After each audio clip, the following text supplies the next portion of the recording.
could the GOP lose the House? And essentially what it consists of is Speaker of the House John Boehner putting a shot across the bow of his own party, raising that possibility.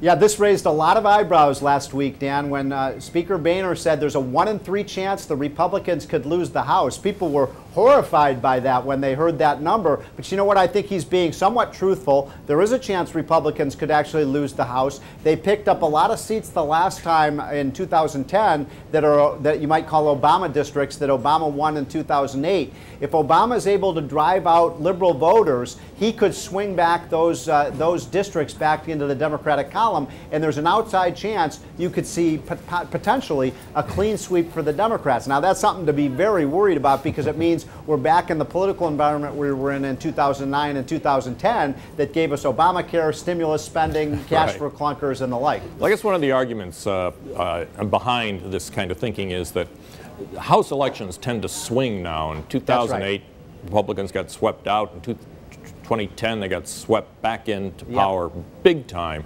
And the question is whether the momentum is going against them. But we've got a presidential election on now. So that I think is going to be one of the big determinants of whether this happens or not.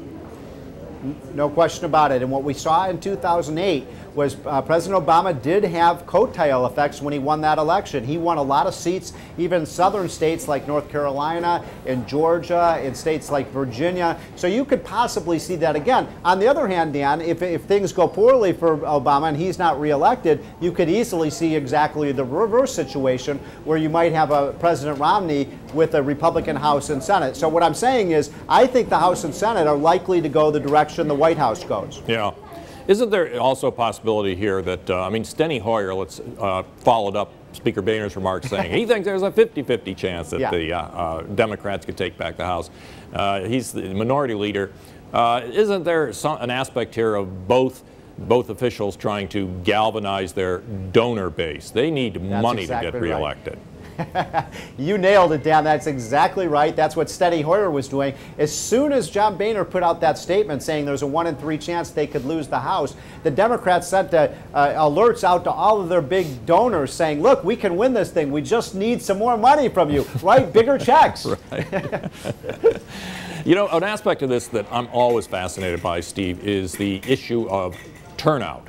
It doesn't get as much attention as it ought to, but you have got to get your people to the polls if you're going to win. Now, in these House elections, the Democrats, by and large, have become very dependent on younger voters and minority voters, whereas it's said that the Republican Party tends more towards older voters and white voters. So I think there's probably a good chance here that the Speaker is trying to, you know, energize his base. They got to show up, same for the Democrats, or it gets tough. Winning gets tough. Yeah, energize his base, and also energize, as we just talked about, his donors. The reason I wrote that piece, and the reason I think that John Boehner said what he said last week, is that there's maybe too much complacency on the part of Republicans. Like, it's a slam dunk, we're going to win the House, we don't have to worry about that. Well, you know what, Dan? They do have to worry about it, because 25 seats is not that many to pick back for the Democrats. Yeah, and it would be a shame, I think, if they in fact won the presidency and came up with a very slim margin in the House. It would just make things a lot more difficult for them. Well, Dan, let's put it like this. If the idea of a Speaker Pelosi doesn't scare conservatives, nothing will.